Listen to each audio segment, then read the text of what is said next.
Hello all. నేను మీ రచనా శృంగ వరకు. Welcome to federal Telangana. America ఇది ఎప్పటికి కూడా ముఖ్యంగా భారతదేశంలో అందరికీ ఒక భూతల స్వర్గం అయినప్పటికీ కూడా తెలుగు వాళ్ళకి ఇంకా పెద్ద ఎప్పటికీ ఆ డాలర్ డ్రీమ్స్ ఎప్పటికీ ఉంటూనే ఉంటాయి. ఎప్పటినుంచో కూడా 2014 నుంచి గమనించుకుంటే ఎక్కువగా విదేశీ విద్య మీద ఎక్కువ అవగాహన పెరగడము, పేరెంట్స్ యొక్క ఎకనామిక్ స్టేటస్ పెరగడం, బ్యాంక్స్ కూడా లోన్స్ ఇవ్వడము, కన్సల్టెన్సీస్ కూడా ఈ విద్యార్థులు ఎవరైతే ఉన్నారో వాళ్ళు అమెరికా వెళ్ళడానికి ఎక్కువ అవకాశాలు కల్పించడం వల్ల ఎక్కువ మంది అమెరికా వెళ్ళడానికి, అమెరికా, కెనడాకి సైమల్టేనియస్‌గా ఎళ్తున్నప్పటికి కూడా ఇండియన్ విద్యార్థులు ఎక్కువగా ఆప్ట్ చేసుకునేది మాత్రం అమెరికానే. మరి ఇప్పుడు ట్రంప్ వచ్చిన తర్వాత మాత్రం కొంచెం పరిస్థితి మారింది. ఈ ముఖ్యంగా F1 వీసాల్లో ఇదివరకు ఆన్ క్యాంపస్, ఆఫ్ క్యాంపస్ ఉద్యోగాలుండేవి. అయితే ఎక్కువగా పేరెంట్స్ ఇండియన్ మిడిల్ క్లాస్ ఫ్యామిలీస్‌లో పేరెంట్స్ వాళ్ళ పిల్లల్ని అమెరికా పంపించేటప్పుడు ఆలోచించేదేంటంటే, వాళ్ళు అక్కడికెళ్ళి ఒక సంవత్సరం మేనేజ్ చేస్తే మిగిలింది కనీసం పార్ట్ టైమ్ చేసైనా సరే వాళ్ళు సంపాదించుకుంటారు. ఫైనాన్షియల్‌గా సెటిల్ అయిపోతారని. కానీ ఇప్పుడు మాత్రం ఆఫ్ క్యాంపస్ జాబ్స్ వచ్చే పరిస్థితి ఇండియన్స్‌కి లేదు. ఆన్ క్యాంపస్‌లో కూడా తక్కువ స్కోపే ఉంది. ఈ పరిస్థితుల్లో ఈ ఆర్థిక భారం పేరెంట్స్ మీద కూడా పడబోతుంది.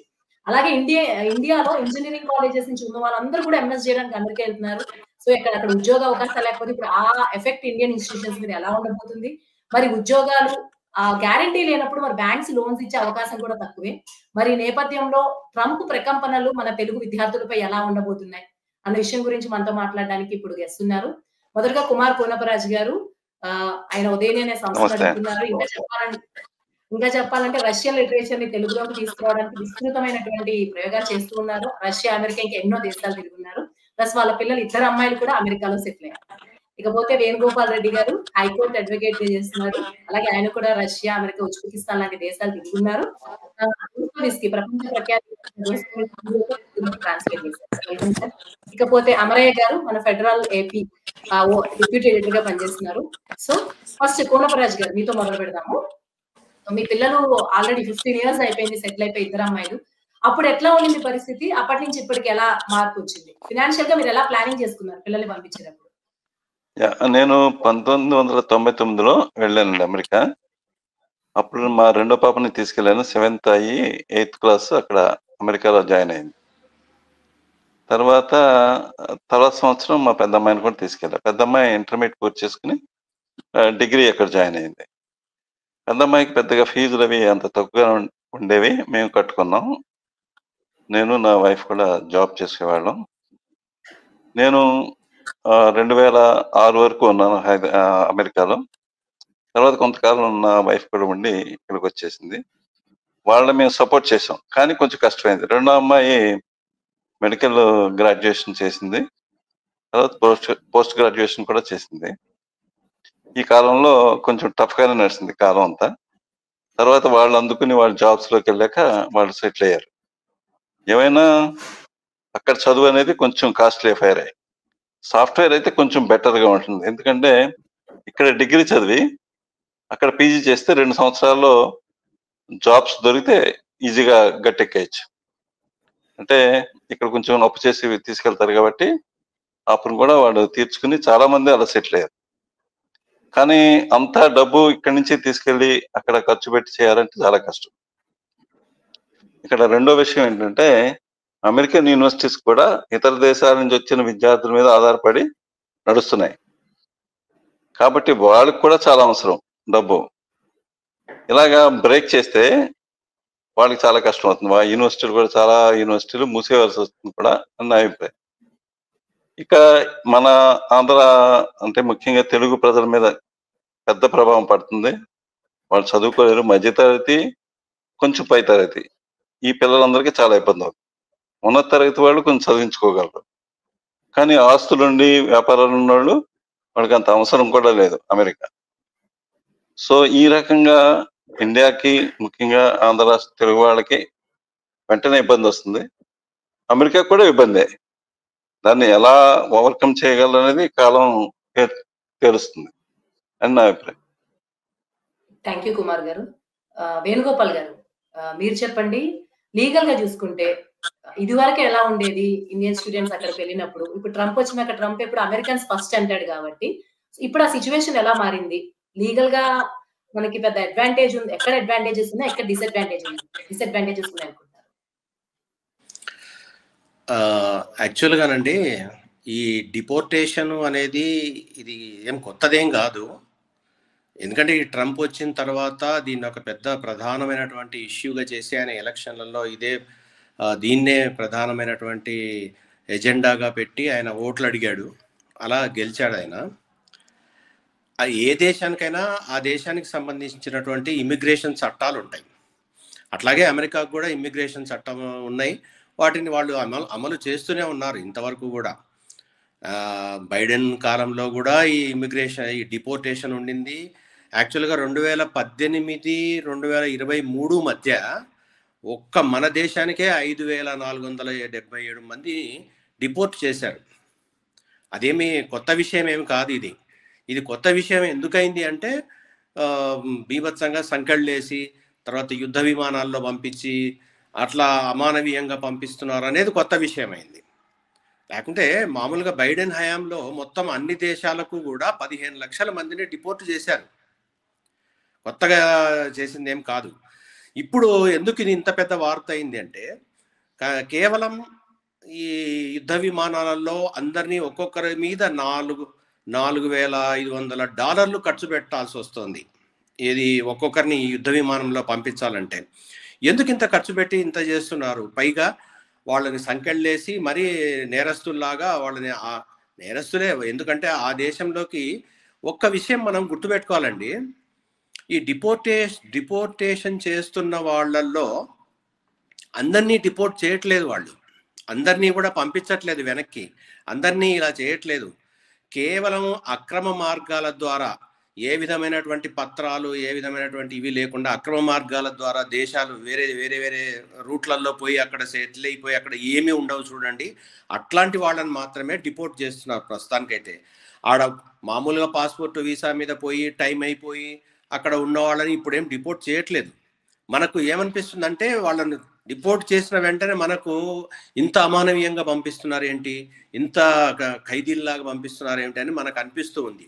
అంతే తప్ప అక్కడ ఇప్పుడు పంపిస్తున్న వాళ్ళందరూ కూడా ఈ డుంకి కొట్టి పోయింటారు చూడండి, వేరే వేరే మార్గాల ద్వారా, మెక్సికో ద్వారానో లేకుంటే ఇంకొక కంట్రీ ద్వారానో అట్లా పోయిన వాళ్ళని మాత్రమే ఇప్పుడు పంపిస్తున్నారండి. లీగల్గా అయితే అది వాళ్ళు చట్ట ప్రకారమే చేస్తున్నారు. కాకపోతే కొంచెం అమానవీయంగా చేస్తున్నారు అనే విషయాన్ని అందరూ ఇప్పుడు బయటికి చెప్తూ ఉన్నారు.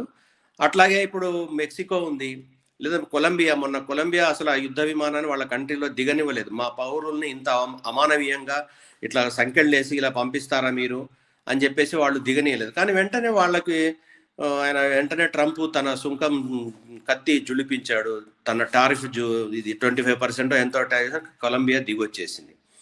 అట్లనే మిగతా దేశాల వాళ్ళు కూడా చాలామంది మమ్మల్ని గౌరవనీయంగా పంపేయండి అని అడుగుతున్నారు తప్ప పంపేయడానికి మేమేం వ్యతిరేకం కాదు అనేది భారతదేశం కూడా మొన్న నిరసన వ్యక్తం చేసింది తప్ప పంపించొద్దు అట్లా ఏం లేదు. మేమే మా పౌరులను తీసుకురావడానికి మా విమానాలను మేమే పంపిస్తాం, ఇట్లా యుద్ధ విమానాల్లో ఖైదీలుగా తీసుకొచ్చి పెట్టొద్దండి అని చెప్పేసి అభ్యర్థించింది.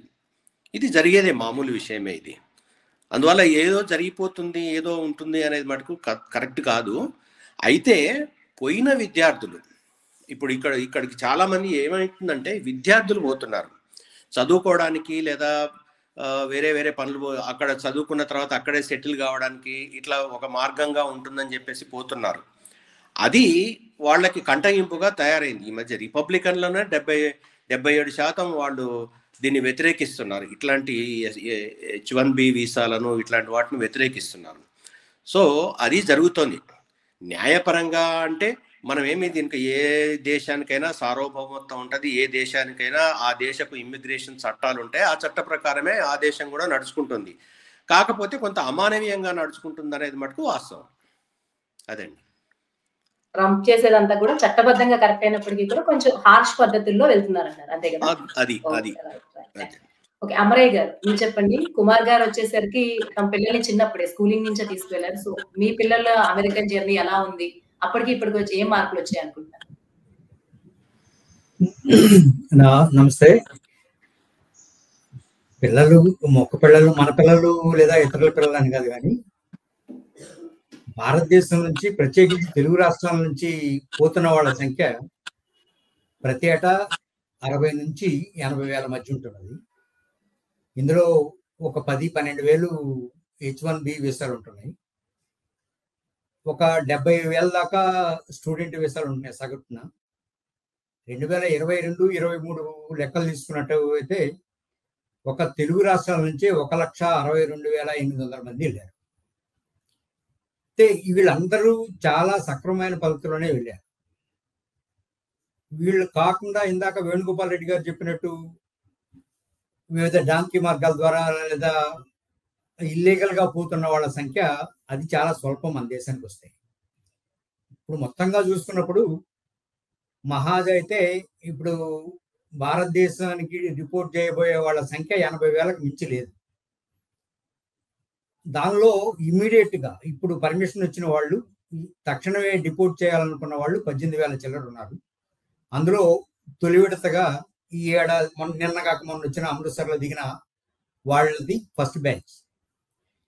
సరే, వీళ్ళు కాకుండా ఇందాక కోనప్రాజ్ గారు చెప్పినట్టు వాళ్ళ చాలా విద్యా సంస్థలు మన విద్యార్థుల పైన మన ఒక్కొక్క స్టూడెంట్ పెట్టే ఖర్చు పైన ఆధారపడి ఉన్నాయి. సగటున మన విద్యార్థి ఒక ఏడాదికి అంటే ఈ 2 ఏళ్ల కోర్సుకు పోయే వాళ్ళు ప్రతి ఒక్కళ్ళు 40 లక్షల రూపాయల చొప్పున ఖర్చు పెడతారు. ఈ 40 లక్షల రూపాయలు ఇక్కడ బ్యాంకుల నుంచి తీసుకుని పోయిన వాళ్ళ సంఖ్య చాలా ఎక్కువ. అలా కాకుండా కొద్దిమంది వివిధ మార్గాల్లో అంటే వాళ్ళ దగ్గర డబ్బులు ఉండి కానీ లేదా పొలాలు తాకట్టు పెట్టి ఆస్తులు తాకట్టు పెట్టి లేదా వాళ్ళ అమ్మా నాన్న శ్రమని తాకట్టు పెట్టి ఇట్లా పోతున్న వాళ్ళు కూడా ఉన్నారు. ఇప్పుడు డిపోర్టేషన్ అనేది నిజంగానే కొత్త విషయం ఏం కాదు.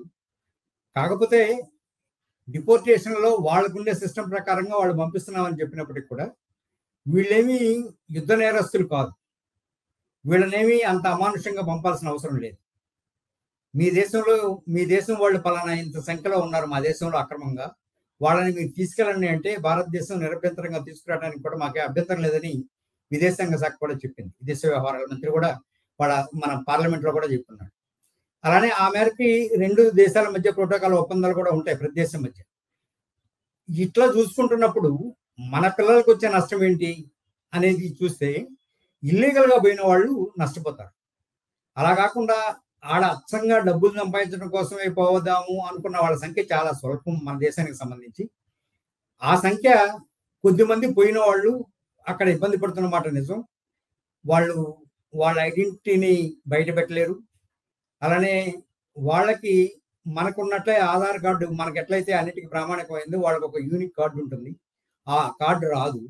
దాని మూలన మన దేశంలో చెల్లుబాటు అయినట్టుగా అక్కడ ఏది అంటే డబ్బులు తీసుకోవటం కానీ చెల్లించడం కానీ క్యాష్ రూపంలో అయితే తప్ప కార్డు రూపంలో ఏ రకంగా నువ్వు ఇచ్చేసినప్పటికీ కూడా అది చెల్లుబాటు కాని పరిస్థితి ఉంటుంది. కనుక వాళ్ళకి యూనిక్ కార్డ్స్ రావటం అనేది కష్టం అవుతుంది. అప్పుడు వాళ్ళు ఇబ్బంది పడాల్సి వస్తుంది. అలానే ఇక స్టూడెంట్స్ వీసాలకు సంబంధించిన దానిలో ఇప్పుడు ప్రధానంగా ట్రంప్ పెట్టబోయే ఒకానొక నిబంధన, మన పిల్లలు పోయిన తర్వాత 1 ఏడాది పాటు వాళ్ళు ఎక్కడా పనిచేయడానికి వీలు లేనట్టుగా ఆ కోర్సులో ఉంటుంది, రాసుకుని ఉంటారు. అయితే మన పిల్లలు పోవడంతో ఏం చేస్తారంటే ఈ ఇంటి దగ్గర ఉండే ప్రెషర్ కానీ లేదా చేసిన అప్పులు కానీ లేదా ఇవన్నీ గుర్తొచ్చినప్పుడు ఇమీడియట్ గా ఏదైనా ఒక తాత్కాలికమైన జాబ్, టెంపరీ జాబ్ చూసుకోవాలనుకున్న ఆతృత కొద్దీ చాలా చిన్న చిన్న మీనియల్ జాబ్స్ కూడా బయటకు వెళ్తున్నారు. సహజంగా అయితే వాళ్ళకి యూనివర్సిటీ లోపల కొన్ని విభాగాలలో వాళ్ళకి జాబ్స్ దొరుకుతాయి. అట్లాంటి జాబ్స్ దొరకనప్పుడు ఈ పిల్లలు పెట్రోల్ బంకుల్లో పనిచేయటం లేదా మాల్స్ లో పనిచేయటం లేదా ఇంకొక చిన్న చిన్న ఇళ్ల దగ్గర పనిచేయటం ఇట్లాంటివన్నీ ఈ మన పిల్లలు చాలా ఎక్కువ చేస్తున్నారు. ఇప్పుడు ఈ కాంపిటీషన్ అక్కడున్న బ్లాక్స్ కి అక్కడున్న నేటివ్ అమెరికన్స్ కి ఇబ్బందికరంగా మారింది.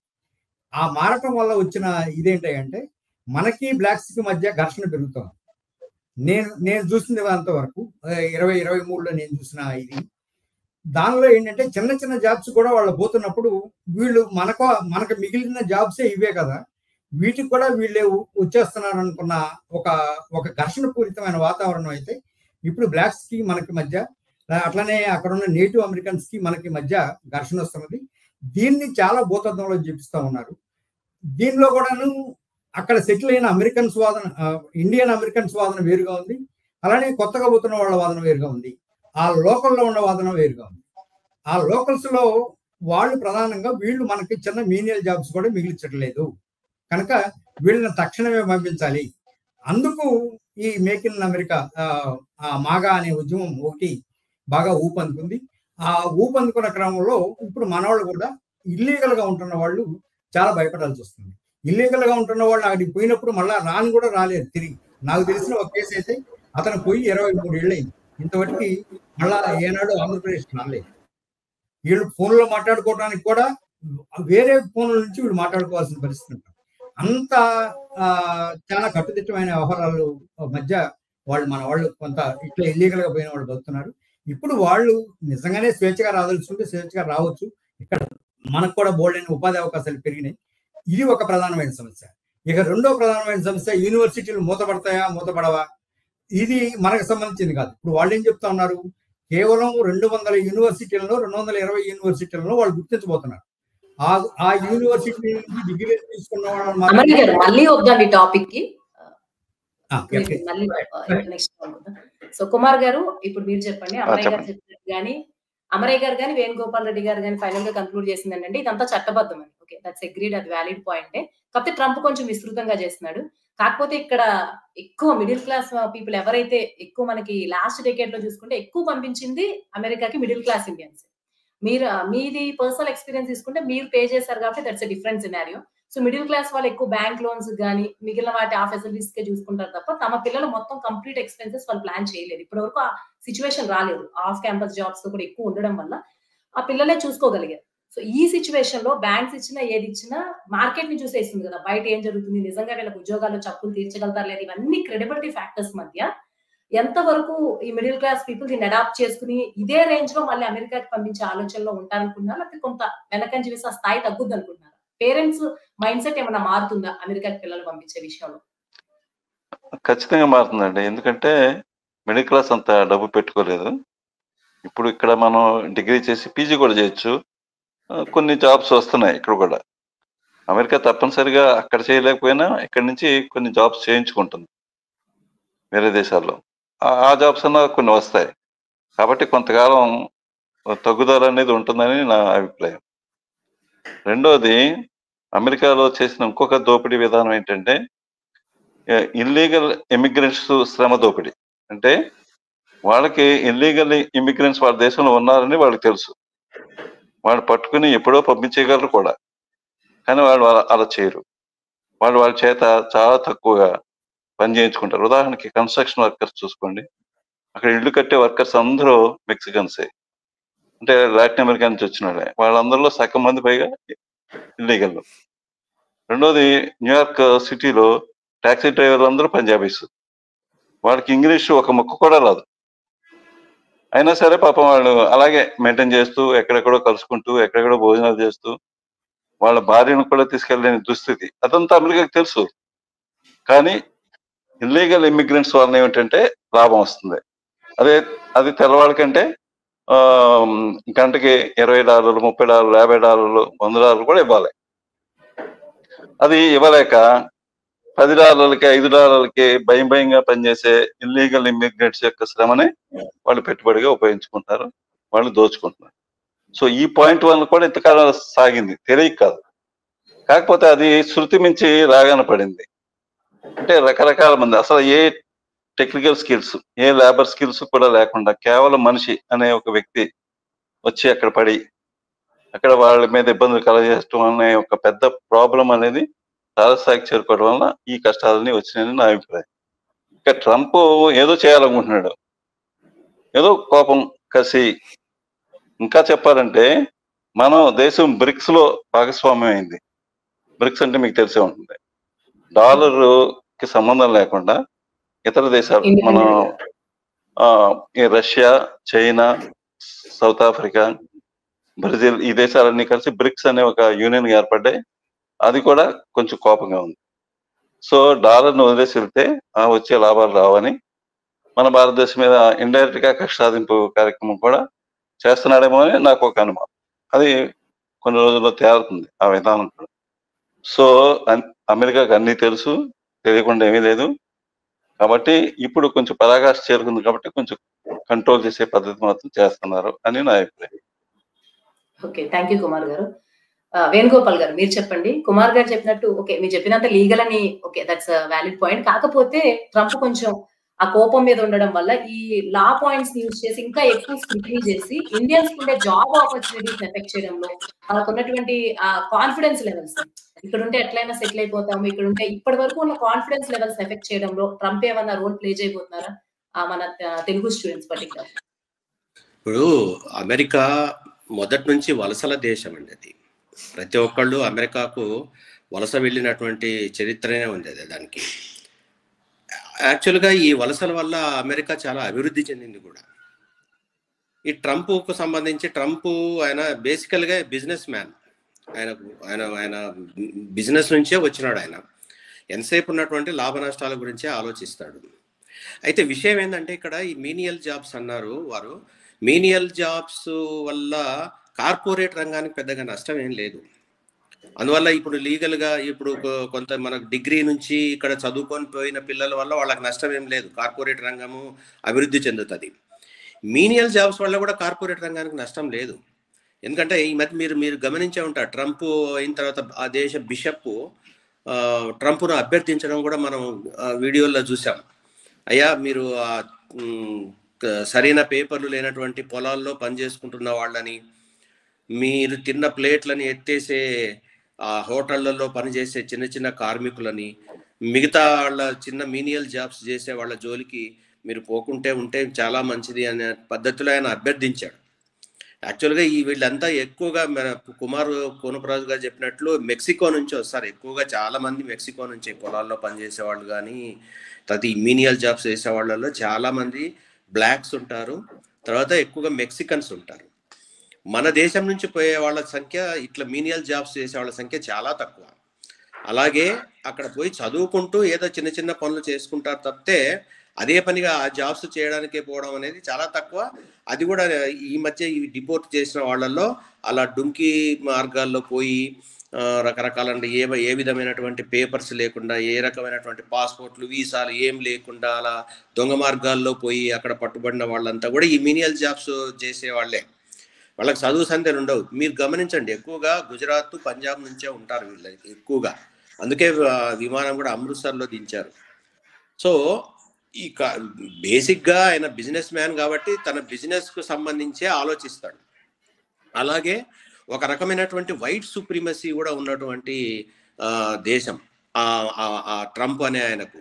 ఎందుకంటే ఈ మధ్య ఆయన 2 రకాలైనటువంటి ప్రతిపాదనలు చేశాడు. ఒకటి గాజా దాని మీద, తర్వాత నిన్న కాక మొన్న ఎప్పుడు సౌత్ ఆఫ్రికా ఆ దేశానికి సంబంధించినటువంటి ల్యాండ్కి సంబంధించిన భూమి చట్టాలను సవరించుకుంటే ఈయనకేంటి ఇంత రోషం అంటే ఆయన వైట్ సుప్రీమసీ ఉండాలనేది. ఎందుకంటే సౌత్ ఆఫ్రికాలో 7% అండి వాళ్ళ వైట్స్ వాళ్ళది. అక్కడ వాళ్ళ ల్యాండ్, అగ్రికల్చరల్ ల్యాండ్ వాళ్ళకి 70% ఉంది. 7% ఉన్నటువంటి వైట్స్కి 70% అగ్రికల్చరల్ ల్యాండ్ ఉండడం అంటే ఇంకా మీరే ఊహించండి. దానికోసము ఆ దేశము ఒక సవరణ చేసింది.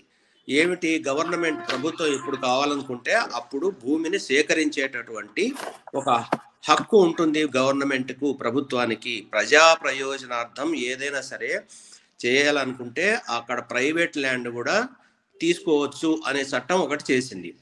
దానికి ట్రంప్ సహచరుడైనటువంటి ఆయన ఇద్దరు ఫైర్ అయిపోయినారు.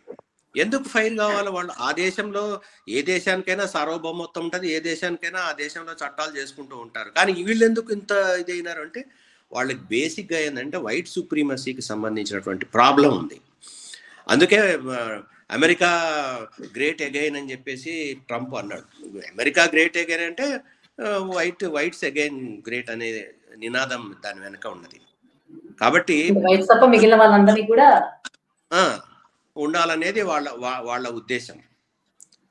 అది కాబట్టి వలసల దేశంలో వలసల వల్ల అభివృద్ధి చెందుతుందే తప్ప అది వెనకపాటు పట్టదు. కాకపోతే ఏంటంటే అక్కడ వైట్ సుప్రీమసీని వాళ్ళను సాటిస్ఫై చేయడానికి ఆయన ఇట్లాంటి చట్టాలు, ఇట్లాంటి కొన్ని అతి చేష్టలు చేస్తాడు. అది తప్పదు. అంతా ప్రపంచం అంతా చూస్తూనే ఉన్నారు ఈ అతి చేష్టలని. గాజా తీసుకుంటే గాజా ఒక సముద్రపు ఒడ్డున ఉన్నటువంటి చిన్న ప్రాంతం, అది ఒక స్ట్రిప్, గాజా స్ట్రిప్ అంటారు. దాంట్లో ఈయన అల్లుడు, ట్రంప్ అల్లుడు అక్కడ గాజా స్ట్రిప్ లో ఏంటంటే పాలస్తీనియన్లంతా వేరే దేశానికి వేరే చోటికి పంపించేసి అక్కడ రియల్ ఎస్టేట్లు, బిజినెస్, తర్వాత పెద్ద పెద్ద బంగళాలు, మనకు అందరికీ తెలిసిందే కదా, నది ఒడ్డున, సముద్రపు ఒడ్డున, లేకుంటే ఈ నీళ్ళ వాటర్ ఫ్రంట్ అని చెప్పేసి ఒక రకమైనటువంటి క్రేజ్ ఉంటుంది. ఆ క్రేజ్ని వీళ్ళు డబ్బులు చేసుకోవడానికి మొన్న ప్రతిపాదన పెట్టాడు. ఎవరితో కలిసి? ఆయన ఇజ్రాయిల్ నెతన్యాహుతో కలిసి. ఈ విధమైన ఏంటి, ఎక్కడికి పోయినా బిజినెస్ కు సంబంధించి తప్పితే వేరే ఆలోచించడు ఆయన. ఇందులో ఏంటంటే ఇన్హ్యూమన్ థింగ్స్ ఉన్నాయనుకోండి, మానవ హక్కులు లేదు, ఏమీ లేదు, అన్నిటినీ ఆయన సమూలంగా పక్కన పెట్టేసి తన బిజినెస్, తన వ్యాపార సామ్రాజ్యం, వైట్ సుప్రీమసీ, ఇదే అతని. అంటే ఓవరాల్ గా అమెరికా ప్రోగ్రెస్ కన్నా కూడా ఆయన వైట్ సుప్రీమసీకి ఎక్కువ ఇంపార్టెన్స్ ఇస్తారంటారు. అంతే. ఈవెన్ అమెరికా ఫస్ట్ అని చెప్పినా సరే ఫస్ట్ ఇంకా బిజినెస్ సైకాలజీ అనేది ఇంపార్టెంట్ అంటారు. అమెరికా అగైన్ గ్రేట్ అంటున్నాడు, గ్రేట్ అగైన్ అమెరికా అంటున్నాడు. అంటే ఇంతకు ముందు ఉందో దాన్ని మళ్ళీ ఎస్టాబ్లిష్ చేస్తా అంటున్నాడు ఆయన. ఓకే, ఆయన దృష్టిలో అమెరికా గ్రేట్ అంటే రేషియల్ సుప్రీమసీని ఎస్టాబ్లిష్ చేయడం. అంతే. థ్యాంక్ యూ వేణుగోపాల్ గారు. అమరయ్య గారు, మీరు చెప్పండి, వేణుగోపాల్ రెడ్డి గారు చెప్పిన ఈ పర్స్పెక్టివ్ లో ట్రంప్ గురించి మీరేమనుకుంటున్నారు? ట్రంప్ కు సంబంధించి ఎవరికేమీ రెండో థాట్ ఏమి ఉండదు. ఆయన చెప్పిన అన్ని అభిప్రాయాలు మనం యాజ్ ఇండియన్స్ గా మనం అందరం యాక్సెప్ట్ చేయాల్సినవి. కాకపోతే ఏంటంటే అమెరికా వలసల దేశం అన్న విషయాన్ని ఆయన గుర్తించడంతో పాటు ఆయన ఏమంటాడు, ఎంతసేపు ఉన్నా నా దేశం ఫస్ట్ గా ఉండాలి అనేది. ఇది ప్రతి దేశానికి ఉంటుంది ఎక్కడైనా సరే. కాకపోతే ఇప్పుడు ఈయన చేసేది ఏంటంటే at the cost of others. ఇతరుల హక్కులతోటో లేకపోతే ఇతరుల దీంతో ఆయనకు సంబంధం లేదు. తను ఏమనుకుంటే అది చేయాలి. అది చేయడం కోసం ఇప్పుడు తన తాపత్రయం అంత, తన నినాదమే. తను ఓడిపోయినప్పటికి కూడా తన అనుచరులు పార్లమెంట్ మీద దాడి చేయడాన్ని ఆయన సమర్థిస్తాడు. ఎందుకు? నేను గెలిచాను అంటాడు. నువ్వు గెలిచినట్లు లేదు. ఇప్పుడు ప్రజాస్వామ్యంలో అంకెలే ప్రధానం. ఆ అంకెలు స్పష్టంగా కనపడతా ఉన్నా కూడా ఈడింటి యాక్సెప్ట్ అన్నమాట. సో అందువల్ల చూసుకున్నప్పుడు అతను తన నినాదం ఏది అమెరికాని మరోసారి మళ్ళా చాలా గ్రేట్ గా తయారు చేస్తాను అనేది, ఆ నినాదం కోసం తను ఎంత కోసమైనా తన తెంపర్తనాన్ని ఆయన ప్రదర్శిస్తాడు. అందులో ఏమి సెకండ్ థాట్ లేదు. అంతవరకు మనకు వచ్చిన నష్టం ఏమి లేదు. కానీ మన పిల్లలకు వచ్చే నష్టాలని లేదా మన ఉద్యోగులకి మనకు వచ్చిన వాటిని చూసుకున్నప్పుడు మాత్రం అది కొంత మనకి ఏదైనా ఇబ్బంది పెడుతుందా అనేది మాత్రమే ఏది ఇప్పుడు ప్రస్తుతం జరుగుతున్న చర్చ మన దేశంలో. అంతకుమించి ఇప్పుడు రెమిటెన్స్ చూసుకుంటే కూడా 2023లో $83 బిలియన్ డబ్బు వస్తే మన దగ్గరికి, అందులో అది మిగతా వాళ్ళు మన దగ్గర నుంచి తీసుకున్న దానికన్నా అనుకుని కేవలం 23% తిరిగి వచ్చింది. ఆ టైం చూసుకున్నా రెమిటెన్స్ లో కూడాను మనకు వచ్చిన శాతమే తక్కువగా ఉంది, మనం పెడుతున్నదే చాలా ఎక్కువగా ఉంది అనేది ఒక వాదన ఉండే ఉంది. కాకపోతే ఇంటర్నేషనల్ ప్రోటోకాల్స్ లో కొన్ని మనం అనివార్యంగా రేపొద్దున ఏది మోడీ ఆయన కూర్చొని 12వ తారీఖు నాడో 13వ తారీఖు నాడో ఏదో మాట్లాడుతూ ఉంటున్నారు కనుక ఆ మాట్లాడే క్రమంలో ఏమైనా మన దేశానికి మేలు జరిగే వ్యవహారాలు ఏమైనా ఉంటాయా, లేదా మన పిల్లల్ని ఇట్లా తిప్పి పంపించే అమానుషమైన పద్ధతులను ఏమైనా వెడనాడతారా, ఇట్లాంటివి చర్చకి రావాలని. అట్లానే ఇప్పుడు మనకి తీసుకొచ్చిన వాళ్ళు ఏదో తీసుకొచ్చారు, ఫిబ్రవరి 20 తర్వాత పుట్టే పిల్లలందరూ వాళ్ళు ఎక్కడికి పోతారు, వాళ్ళ ఏ సిటిజన్స్ అవుతారు అన్నది ఇప్పుడు ఒక పెద్ద సమస్య. అమెరికాలో నడుస్తున్న పెద్ద డిబేట్ అది ఏం జరుగుతుంది. అదే జరిగితే మన పిల్లలు ఒకవేళ ఎవరన్నా పిల్లలు అక్కడికంటే ఆ పిల్లలు ఏ సిటిజన్స్ అవుతారు, ఇండియన్స్ అవుతారా లేదా అమెరికన్స్ అవుతారా, లేకపోతే మనకి గాలిలో ఉండటం కుదరదు. కనుక ఇట్లాంటి ఒక 4-3 సంవత్సరాలే తప్ప మనకి వాళ్ళతో వచ్చింది. వాళ్ళు ఇష్టం వచ్చిన రూల్స్ వాళ్ళు ఫ్రేమ్ చేసుకోవడానికి వాళ్ళ దేశ సార్వభౌమత్వాన్ని మనం ఏమి క్వశ్చన్ చేయట్లా. అలానే మన దేశ సార్వభౌమత్వాన్ని క్వశ్చన్ చేయకూడదని మాత్రమే మనం కోరుకుంటాం. ఆ క్వశ్చన్ చేయాలి లేదా మనల్ని కించపరిచే వ్యవహారాలు ఏమి ఉంటే వాటిని రెసిస్ట్ చేయమని చెప్పి మన సెంట్రల్ గవర్నమెంట్ మనం కోరుకుంటాం. చర్చ ముగింపుకి వచ్చాము. సో కుమార్ గారు మీతో ఏం చేద్దాము. మీరు ఇందాక చెప్పారు మధ్యతరగతి ఫ్యామిలీస్ అయితే ఎఫోర్డ్ చేసే పొజిషన్ లో లేదని. సో ఈ సిచ్యువేషన్ లో అమెరికాకి వెళ్ళే తెలుగు వాళ్ళు కానీ ఇండియన్స్ కానీ తగ్గిపోతే, మీరు అన్నట్టు అమెరికాలో చాలా యూనివర్సిటీస్ కానీ వలస దేశం కాబట్టి కొంత ఎకానమీ మనది కూడా ఉంటుంది కాబట్టి ఈ క్రమంలో అమెరికా మీద ఎఫెక్ట్ ఎలా ఉంటుంది, ఇండియాలోనే ఈ ఉపాధి పెరిగితే ఇండియన్ ఎకానమికల్ పిక్చర్ ఎలా మారుతుంది, ఓవరాల్ గా దీనివల్ల అమెరికాకి జరిగే నష్టం, ఇండియాకి జరిగే లాభం ఏమైనా ఉందనుకుంటున్నారా? అంటే అక్కడ అవకాశాలు తగ్గిపోతే మన అమెరికాకి ఇండియా కొంచెం నష్టం ఉంటుందండి, కానీ ఇండియాకి కూడా కొంచెం నష్టం ఉంటుంది. ఎలా అంటే అమెరికాకి యూనివర్సిటీస్ లో అంత ఫీజులు పెట్టి చదివించడం అమెరికన్స్ లో ఉన్న మధ్యతరగతి ప్రజలు కూడా కష్టమే. అమెరికాలో లాయర్స్, డాక్టర్స్, సెనేట్ మెంబర్స్, లేకపోతే పొలిటీషియన్స్, కాంట్రాక్టర్ వాళ్ళ పిల్లలే బాగా చదువుకోగలరు.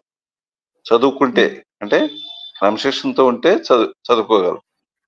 కానీ వెనకబడిన మధ్యతరగతి లో క్లాస్ పీపుల్ అమెరికాలో కూడా చదవడం కష్టమే.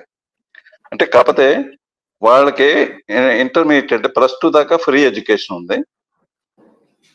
సో అంతవరకు వాళ్ళు ఫ్రీగా చదువుకోగలరు. అక్కడి నుంచి డిగ్రీ చాలా కాస్ట్లీ అవుతుంది మనలాగే.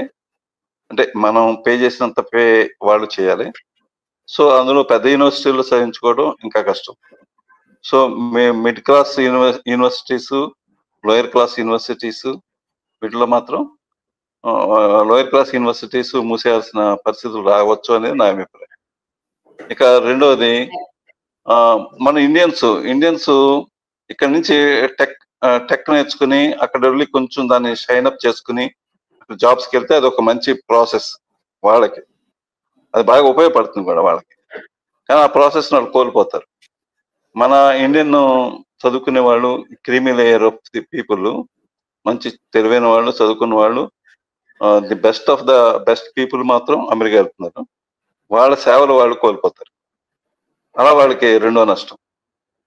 మనకి కూడా ఒక లాభం ఉంది. అదేంటంటే అనివార్య పరిస్థితుల్లో ఇండియాలో ఉండి మనకి మన భారతదేశానికి సేవలు అందించడం అనేది ఒక ప్లస్ పాయింట్. అలా నేను గుర్తిస్తున్నాను. రెండోది యూనివర్సిటీస్, ముఖ్యంగా ఐఐటీలు, ఐఐఎంలు అవి ఎలాగ బాగున్నాయి. కానీ నెక్స్ట్ తరహా యూనివర్సిటీలు పరిస్థితి బాగోలేదు ఇండియాలో. ముఖ్యంగా పెద్ద పెద్ద యూనివర్సిటీలే వాళ్ళ చదువు, వాళ్ళ విధానం అవన్నీ కూడా సరి చేసుకుంటే ఇండియన్ యూనివర్సిటీస్ కూడా మంచి విద్యార్థుల్ని ప్రొడ్యూస్ చేస్తుంది. అది మన భారతదేశానికి కూడా ఎంతో ఉపయోగం. ఇలా నేను అభిప్రాయపడతాను. థ్యాంక్ యూ కుమార్ గారు. వేణు గారు ఏమైనా యాడ్ చేస్తారా? ఏం చేద్దామా? సైంటిఫిక్ స్పిరిట్ అనేది పోతా ఉంది యూనివర్సిటీలలో. సైంటిఫిక్ స్పిరిట్ ఆగిపోయిన క్రమంలో నీకు ప్రయోగాలు ఆగిపోతాయి. ప్రయోగాలు ఆగిపోయిన క్రమంలో మొత్తం చదువే పూర్తిగా లిటిల్ అయిపోతుందండి. దానివల్ల విజ్ఞానం అనేది ఎప్పుడైనా సైంటిఫిక్ స్పిరిట్ ఉన్నప్పుడే ఆ విజ్ఞానం అనేది అభివృద్ధి చెందుతుంది. అట్లా లేనప్పుడు మన దేశంలో చూస్తూనే ఉన్నాం, రోజు రోజుకి ఈ విధమైనటువంటి ఈ మతానికి సంబంధించినటువంటి అనేక రకాలైనటువంటి ఎలిమెంట్స్ యూనివర్సిటీలలో ప్రవేశించి కంప్లీట్గా దీన్ని మొత్తం కంప్లీట్గా రిలీజియస్ ఇన్స్టిట్యూషన్స్గా మారినప్పుడు నీకు సైంటిఫిక్ స్పిరిట్ చచ్చిపోతుంది. అట్లా చచ్చిపోయినప్పుడు ఏమవుతుందంటే అంతో ఎంతో చదవాలి, అంతో ఎంతో అభివృద్ధి చెందాలి అనుకున్న వాడంతా కూడా వేరే కంట్రీస్కి వెళ్ళిపోతారు. ఆ విధమైనటువంటి మేధో వలసలు ఏ దేశానికైనా కూడా మంచిది కాదు. దాదాపుగా దెబ్బతినే పరిస్థితికి వస్తుంది. ఇది పాలకులు ఎంత గుర్తుపెట్టుకొని అంత మంచిగా సైంటిఫిక్ స్పిరిట్ను డెవలప్ చేయడం మన రాజ్యాంగంలోనే రాసుకున్నాం. అది సైంటిఫిక్ స్పిరిట్ను డెవలప్ చేయాలి అని చెప్పేసి దాన్ని వదిలేసి ఆ కాన్స్టిట్యూషన్ స్పిరిట్ను వదిలేసి జరుగుతున్నటువంటి దీన్ని మనం ఖచ్చితంగా కూడా దీన్ని నిరసించాల్సినటువంటి అవసరం. థ్యాంక్ యూ వేణు గారు. సో మొత్తానికి అందరూ భయపడుతున్నప్పటికీ కూడా కొంత దీనికి భయపడి ఇండియన్ స్టూడెంట్స్ వెళ్ళకపోయినా సరే అమెరికాకి నష్టం జరుగుతుంది. అలాగే ఇండియా కూడా కొంత న్యూ పర్స్పెక్టివ్ లో డెవలప్ అయ్యేటువంటి అవకాశం ఉందని కన్క్లూడ్ చేశారు. చాలా మంచి చర్చ జరిగింది. థ్యాంక్ యూ కుమార్ గారు, థ్యాంక్ యూ వేణు గారు, అండ్ థ్యాంక్ యూ అమరయ్య గారు. దీంతో ఈ చర్చ ముగిద్దాం. Thank you all.